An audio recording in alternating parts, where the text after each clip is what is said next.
Assalamualaikum warahmatullahi wabarakatuh. Perkenalkan, saya atas nama Nur Rahmi dari Universitas Muhammadiyah Makassar, Fakultas Ekonomi dan Bisnis, Program Studi Akuntansi. Saya dari kelas AK21F dengan nomor induk mahasiswa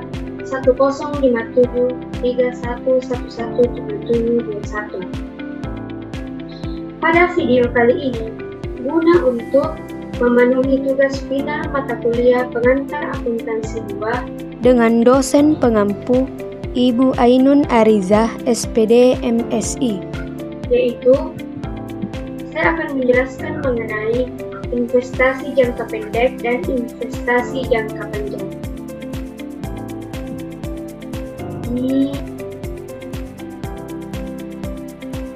Investasi pada sekuritas. Perusahaan dapat melakukan berbagai bentuk investasi. Salah satunya adalah bentuk investasi pada sekuritas atau yang biasa disebut dengan efek.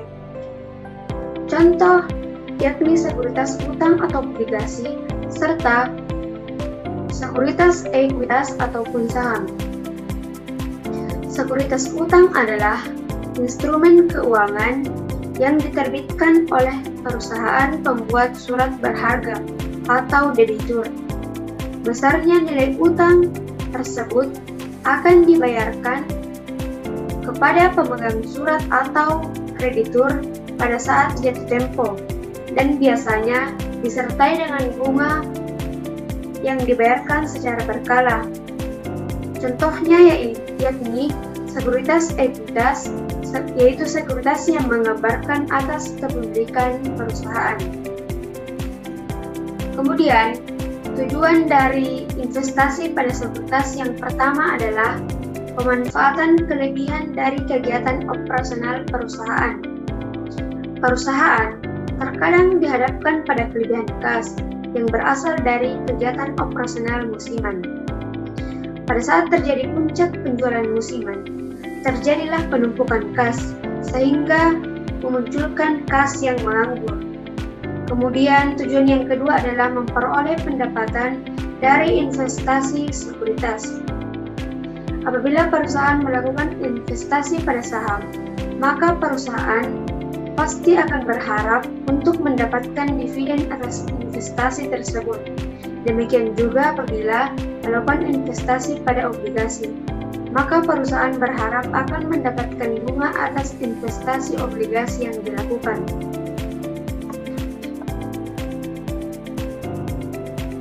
Tujuan yang ketiga yaitu terjaminnya kegiatan operasional perusahaan. Kegiatan bisnis perusahaan cenderung berfluktuasi, sehingga perusahaan sangat perlu untuk melakukan investasi dalam sekuritas sebagai sumber pendanaan yang dapat digunakan untuk mengantisipasi maupun untuk menjamin keberlangsungan kegiatan operasional perusahaan. Tujuan yang keempat yaitu selalu tersedianya bahan baku. Pada industri tertentu, bahan baku merupakan hal yang sangat penting. Bahan baku selalu dibutuhkan sehingga perusahaan harus dapat memengaruhi kebijakan-kebijakan penting perusahaan lain atau investasi yang menjadi pemasok bahan baku. Salah satu strateginya yaitu dengan cara membeli saham perusahaan yang biasanya antara 20% sampai dengan 50% saham. Tujuan yang kelima yaitu mengendalikan perusahaan lain. Kepemilikan saham atas perusahaan lain tidak hanya sekedar dapat memengaruhi, namun perusahaan dapat mengendalikan seluruh operasional perusahaan. Apabila perusahaan induk menguasai lebih dari 50% kepemilikan saham perusahaan lain, sehingga seluruh aktivitas operasional, investasi, maupun pendanaan perusahaan dapat dikendalikan oleh perusahaan induk.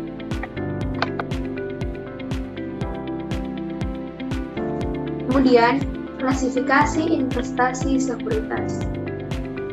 Perusahaan satu dengan perusahaan lain memiliki tujuan yang berbeda ketika melakukan investasi sekuritas, baik investasi utang maupun ekuitas, tergantung dari jenis, waktu, dan jumlah sekuritas.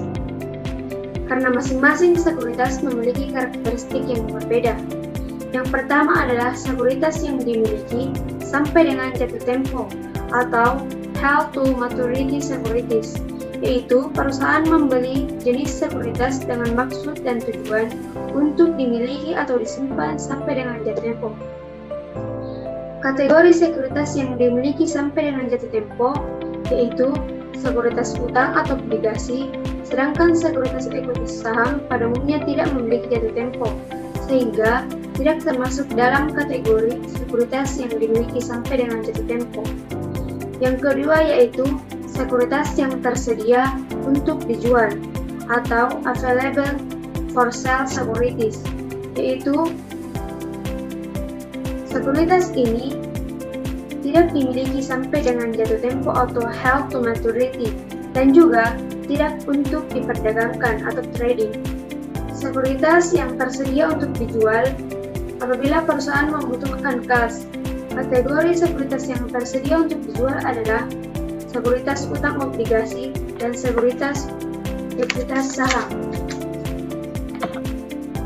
Kemudian yang ketiga yaitu sekuritas yang diperdagangkan atau trading securities, yaitu sekuritas yang diperdagangkan atau sekuritas yang dimiliki oleh perusahaan untuk diperjualbelikan dalam waktu dekat atau pada waktu yang pendek atau jangka pendek. Tujuannya untuk memperoleh keuntungan atau laba dari selisih harga. Kategori sekuritas yang diperdagangkan adalah sekuritas utang atau obligasi serta sekuritas ekuitas atau saham.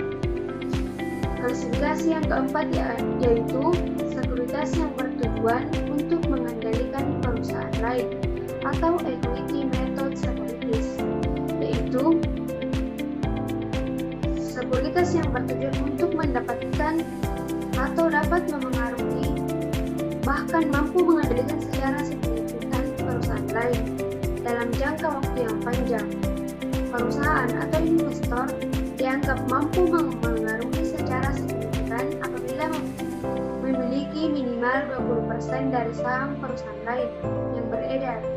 Apabila perusahaan memiliki tujuan untuk mengendalikan perusahaan, maka perusahaan harus dapat memiliki atau menguasai lebih dari 50% saham yang beredar dan menyusun laporan konsolidasi untuk menggabungkan kedua perusahaan, yaitu perusahaan induk maupun perusahaan anak.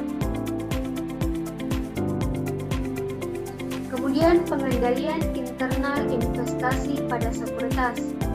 Yang pertama adalah pemisahan tugas dan tanggung jawab yang memadai, yaitu bagian antara akuntansi dan bagian pemegang fisik sekuritas.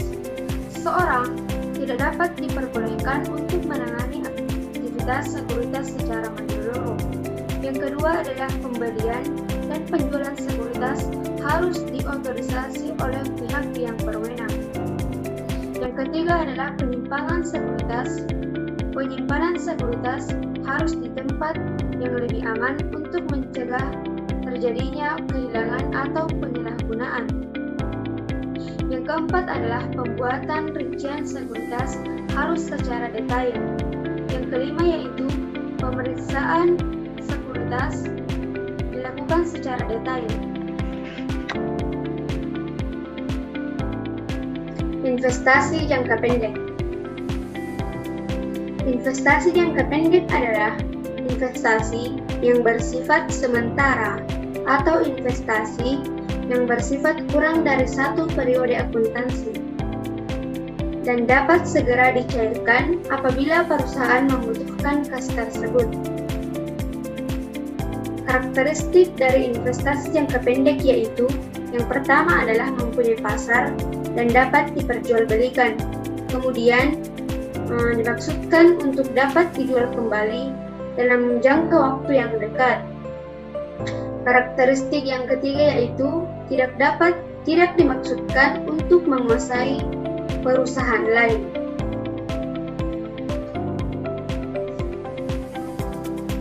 Perolehan investasi jangka pendek. Yang pertama adalah perolehan sekuritas utang obligasi.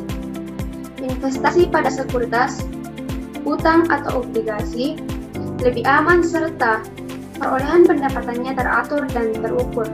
Lembaga-lembaga keuangan seperti perusahaan reksadana, perusahaan pengelola jaminan sosial, perusahaan pengelola dana pensiun, dan perusahaan asuransi sebagian besar dari perusahaan dapat menginvestasikan kas sekuritas atau utang obligasi.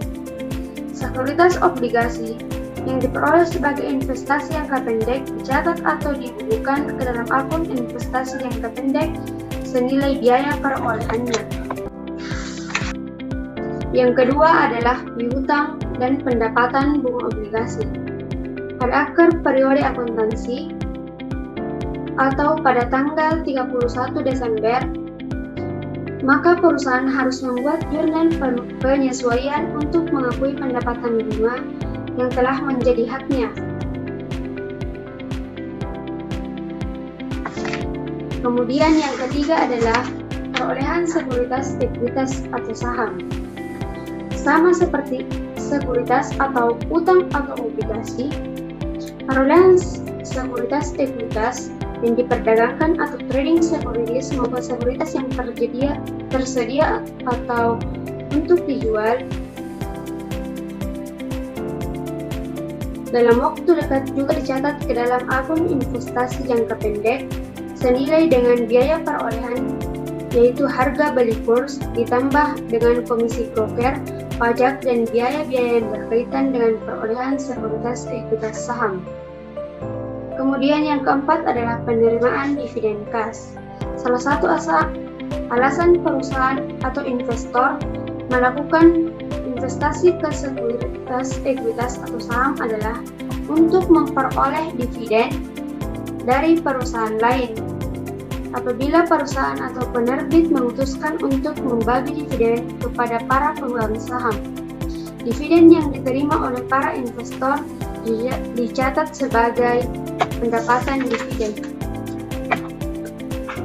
Kemudian, penjualan investasi jangka pendek. Yang pertama adalah penjualan sekuritas utang atau obligasi. Sekuritas utang atau obligasi dalam bentuk investasi jangka pendek dimiliki dengan tujuan baik untuk diperdagangkan atau trading securities maupun dimiliki untuk dijual, dan dapat direncanakan untuk dijual kembali dalam jangka waktu yang relatif singkat sampai dengan tanggal perolehannya. Yang kedua yaitu penjualan sekuritas, ekuitas, ataupun saham.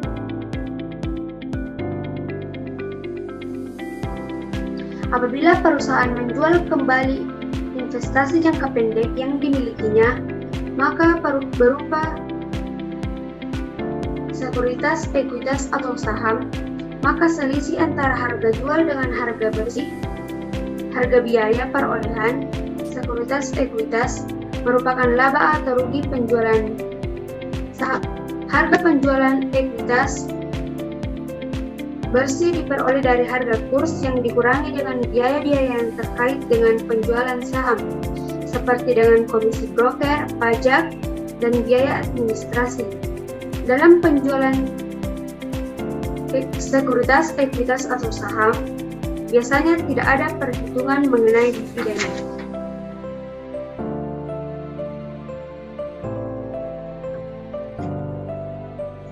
Selanjutnya adalah penilaian dan pelaporan investasi jangka pendek pada sekuritas.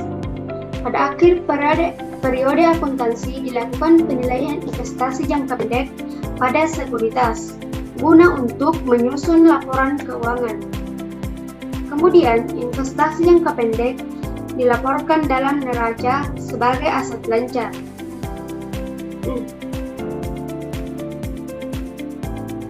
Untuk sekuritas yang diperdagangkan, tujuannya adalah untuk diperjualbelikan secara aktif dalam rangka mendapatkan selisih harga dalam jangka pendek yang dilaporkan dalam neraca sebesar nilai wajar.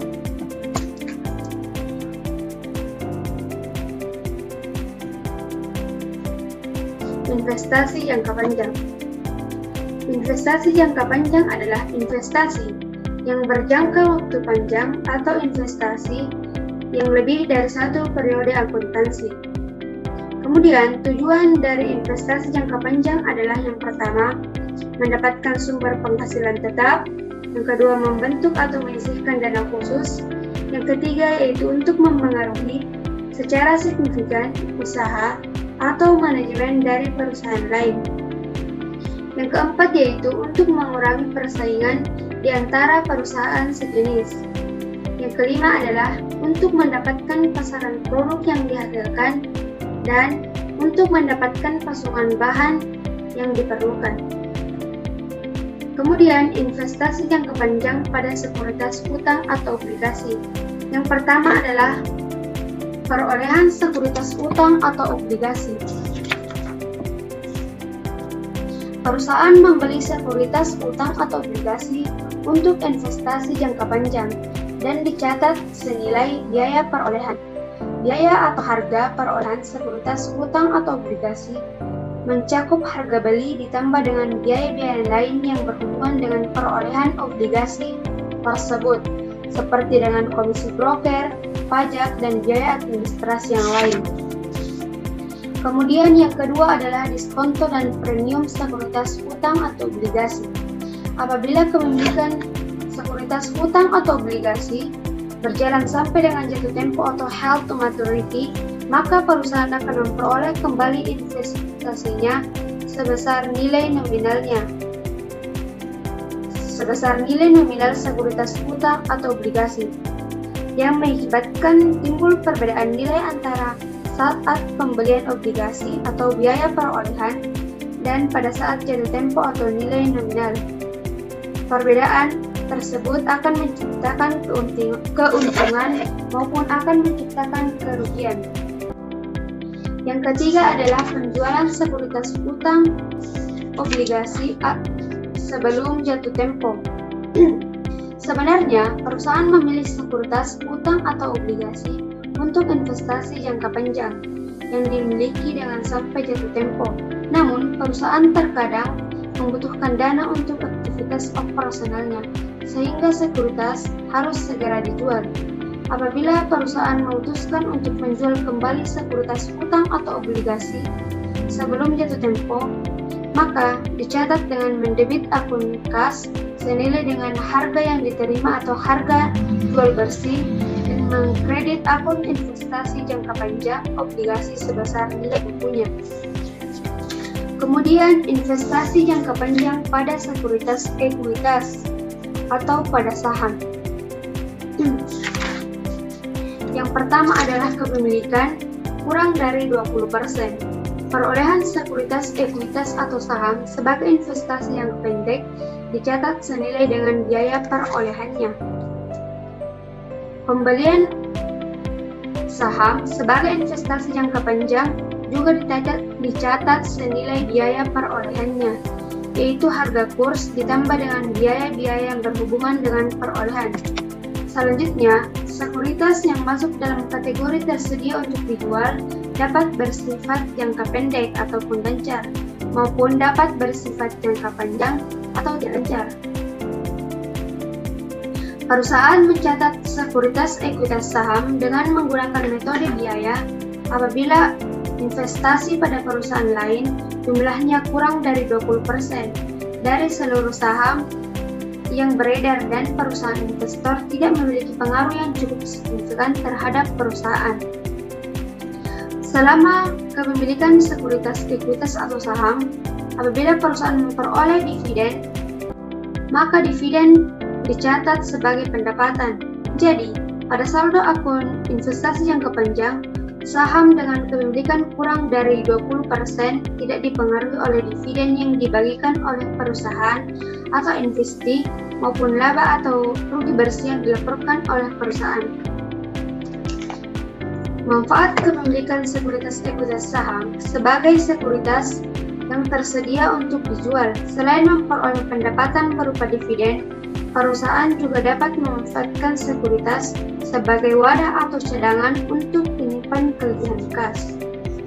Yang kedua adalah kepemilikan 20% hingga dengan kepemilikan 50%. Seperti investasi yang lainnya, perolehan investasi ekuitas atau saham dengan kepemilikan antara 20% hingga dengan 50%, maka investasi jangka panjang dicatat dengan senilai biaya perolehannya, yaitu harga beli atau kurs ditambah dengan biaya-biaya seperti biaya broker, pajak, dan biaya administrasi yang lain. Perusahaan melakukan investasi dalam bentuk ekuitas atau saham dengan tujuan untuk mendapatkan atau memengaruhi secara signifikan kegiatan operasional perusahaan lain dengan komposisi kepemilikan antara 20% hingga 50% dari keseluruhan saham yang beredar milik perusahaan lain. Maka metode pencatatan yang digunakan adalah dengan metode ekuitas. Kemudian, penilaian dan pelaporan sekuritas sebagai investasi jangka panjang. Investasi jangka panjang dilaporkan dalam neraca di bagian antara aset tetap dan di bagian aset lancar. Kemudian, sekuritas utang atau obligasi sebagai investasi yang dimiliki sampai dengan jatuh tempo atau held to maturities dicatat berdasarkan biaya perolehan yang telah diamortisasi atau amortized cost atau carrying value. Sekuritas atau utang obligasi maupun sekuritas ekuitas atau saham sebagai investasi jangka panjang yang tersedia untuk dijual atau available for sale, yaitu sekuritas yang dilaporkan dalam neraca sebesar nilai wajar. Khusus untuk sekuritas utang atau obligasi, karena setiap tanggal penerimaan bunga obligasi perusahaan melakukan amortisasi atau diskonto maupun premium, maka pada saat pencatatan bunga obligasi, sekuritas utang akan dapat langsung diketahui nilai bukunya. Kemudian penilaian sekuritas baik saham maupun obligasi pada akhir periode. Klasifikasi sekuritas, yaitu jika dimiliki sampai dengan jatuh tempo atau held to maturities, maka jenis sekuritasnya yaitu utang. Kemudian penyajian pada neraca, yaitu pada biaya perolehan yang telah diamortisasi. Kemudian untuk perlakuan atas perubahan nilai sekuritas akhir periodenya, yaitu tidak diakui.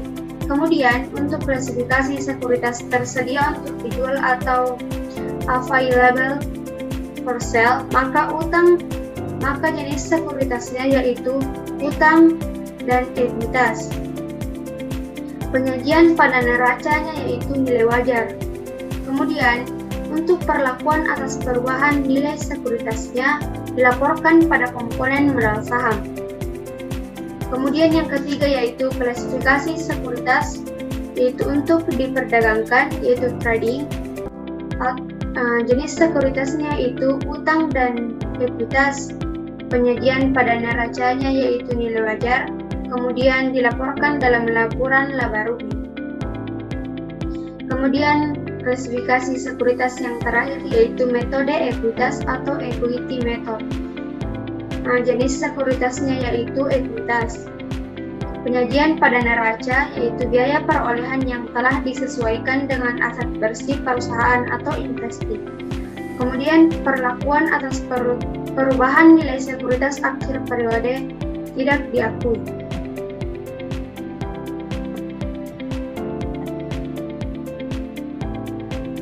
Kemudian contoh soal untuk investasi jangka panjang dan investasi jangka pendek yaitu PT Mitra Niaga Sukses adalah perusahaan perdagangan yang bergerak dalam bidang hasil tambang. Perusahaan mengalokasikan sebagian dananya ke dalam sekuritas atau saham dan obligasi sebagai investasi jangka panjang. Tujuannya adalah untuk mendapatkan penghasilan tetap dan agar dapat menguasai perusahaan lain atau investasi. Berikut adalah informasi sehubungan dengan kepemilikan sekuritas, baik saham dan obligasi sebagai investasi jangka panjang pada tahun 2014. Transaksi yang pertama yaitu pada tanggal 5 Januari. yaitu membeli sebanyak 1 juta lembar saham PT Duta Sarana dengan kurs 120%. Nilai nominal sahamnya adalah Rp1.000 per lembar. Biaya-biaya yang dikeluarkan sehubungan dengan perolehan saham yakni biaya broker, pajak, biaya administrasi, dan biaya lainnya, dengan total biaya Rp27.500.000. Kepemilikan saham tersebut tidak dapat memengaruhi kebijakan atau tidak dapat memengaruhi manajemen PT Duta Sarana. Transaksi yang kedua yaitu pada tanggal 1 Maret dengan membeli sebanyak 500 lembar obligasi dari PT Buana Sejati dengan kurs sebesar 95% dan nilai nominal obligasinya yaitu Rp5 juta per lembar. Biaya-biaya yang dikeluarkan yakni biaya broker, pajak, biaya administrasi, dan biaya lainnya, dengan total biayanya yaitu Rp59.375.000 dengan jangka waktu obligasi adalah 5 tahun. Besar bunga obligasinya sebesar 18% dan dibayarkan setiap 1 Maret dan pada saat 1 September. Transaksi yang ketiga yaitu pada tanggal 15 Mei. Berdasarkan RUPS, PT Duta Sarana mengumumkan dan memutuskan untuk membagi dividen kas senilai Rp100 per lembar saham. Transaksi yang keempat yaitu membeli 5 juta lembar saham dari PT Cipta Prima dengan kurs sebesar 115% dan nilai nominal sahamnya Rp1.000 per lembar. Biaya-biaya yang dikeluarkan sehubungan dengan perolehan saham yakni biaya broker, pajak, dan biaya administrasi serta biaya lain dengan total biaya Rp187.500.000 dengan kepemilikan saham senilai 55% dari seluruh saham yang dikeluarkan oleh PT Cipta Prima, sehingga perusahaan dapat mengendalikan atau dapat memengaruhi kebijakan PT Cipta Prima. Transaksi selanjutnya yaitu pada tanggal 1 September dengan menerima bunga obligasi tengah tahunan dari PT Buana Sejati dan melakukan amortisasi diskonto obligasi sampai saat ini.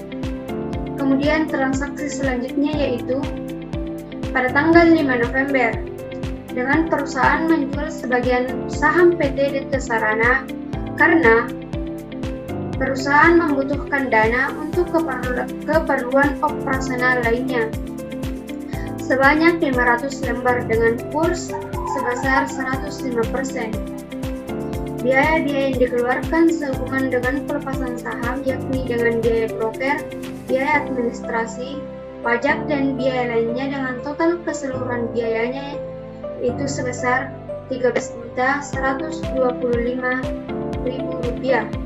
Kemudian transaksi yang terakhir yaitu pada tanggal 31 Desember dengan perusahaan memperoleh informasi bahwa perolehan laba pada tahun 2014 PT Duta Sarana adalah sebesar Rp1.155.000.000, sedangkan pada PT Cipta Prima senilai Rp1.350.000.000. Kemudian pertanyaannya adalah yang pertama, buatlah jurnal untuk mencatat transaksi tersebut. Yang kedua adalah buatlah jurnal penyesuaian yang diperlukan pada tanggal 31 Desember 2014.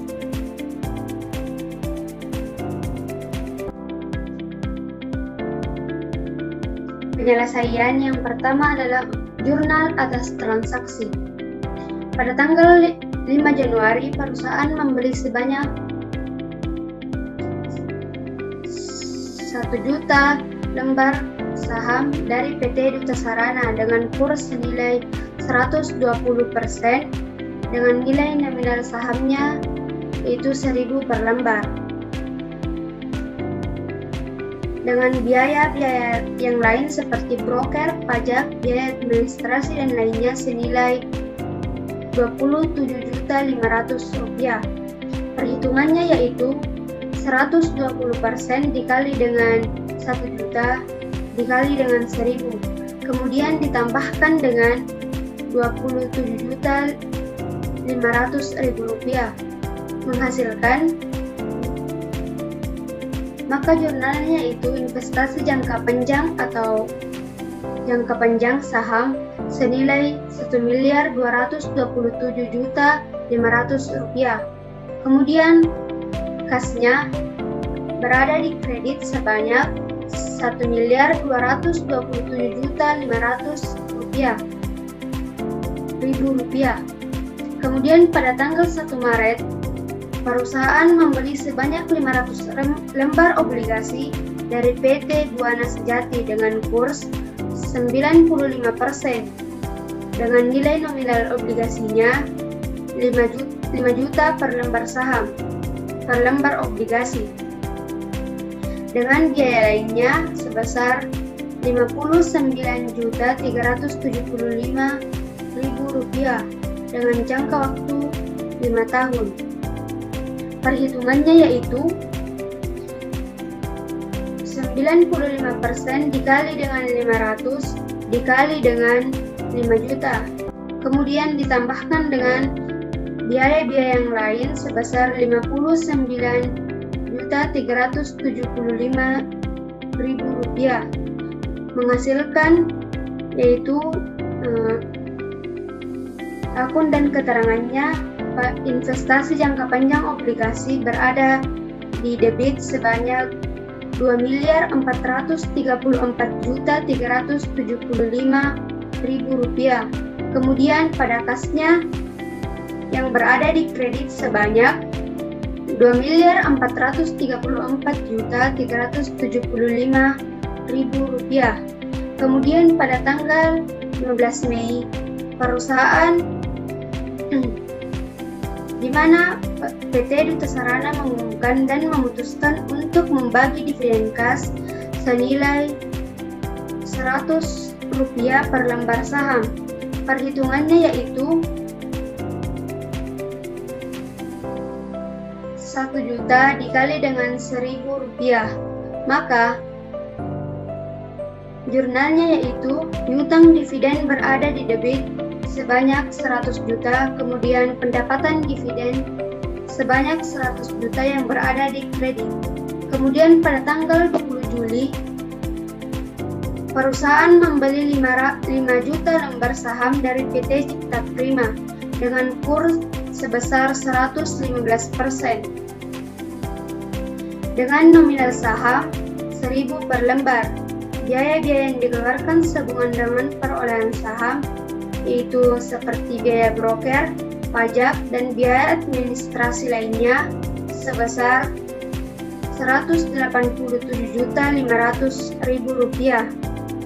Kepemilikan sahamnya 55%. Perhitungannya yaitu 115% dikali dengan 5 juta, kemudian dikali dengan 1 juta, dan ditambahkan dengan 187.500 juta yang menghasilkan jurnal yaitu investasi jangka panjang saham yang berada di kredit senilai Rp5.937.500. Kemudian untuk akun kas yang berada di kredit sebesar Rp5.937.500. Kemudian transaksi selanjutnya yaitu pada tanggal 1 September yaitu menerima bunga obligasi tengah tahunan dari PT Buana Sejati serta melakukan amortisasi diskonto obligasi sampai dengan tanggal 1 September. Perhitungannya yaitu untuk kas dan pendapatan bunga obligasi, maka 18% dikali dengan 6/12.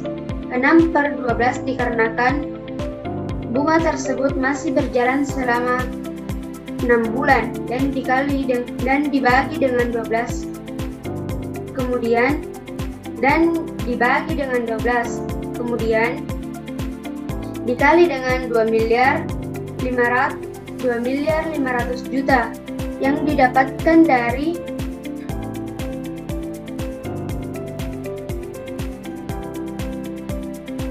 pada tanggal 1 Maret.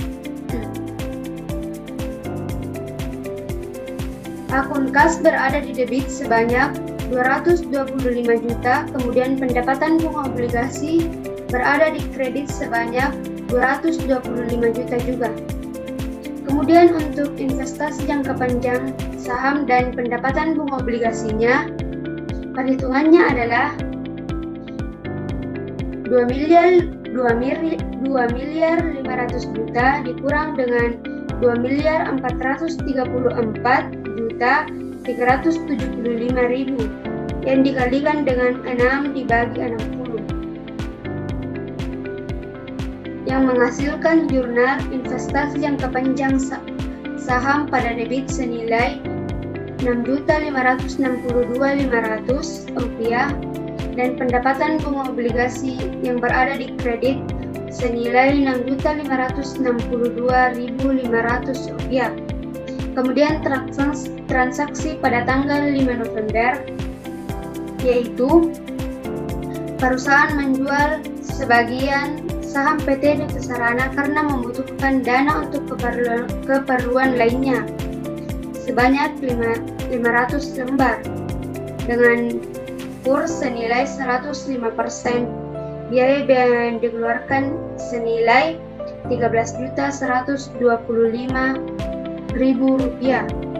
Perhitungannya adalah 105% dikali dengan lembar saham senilai, yaitu 500 lembar, kemudian dikali dengan 1000 dan dikurangi dengan Rp13.125.000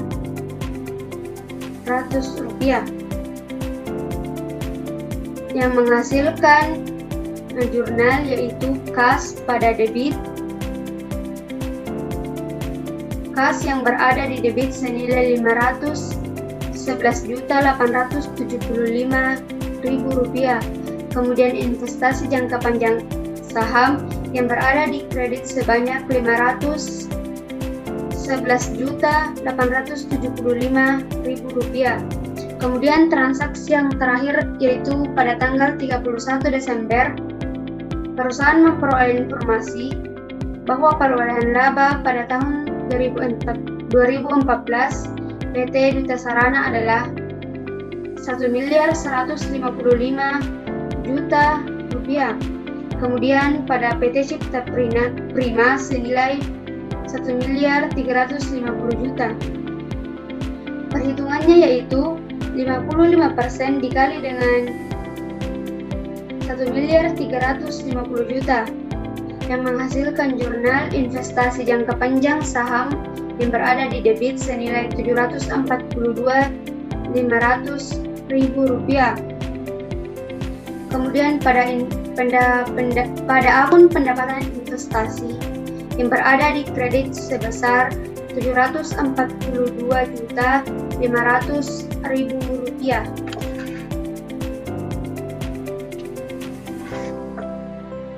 Penyelesaian yang kedua yaitu jurnal penyesuaian yang diperlukan pada tanggal 31 Desember 2014, di mana transaksi tersebut yaitu bunga pada tanggal 1 Maret. Kemudian bulan September ke bulan Desember yaitu 4 bulan. Jadi 4/12 atau 4 bulan dibagi dengan 12 bulan. Perhitungannya adalah 4/12 atau 4 bulan dibagi dengan 12 bulan dikali dengan 18%, kemudian dikali dengan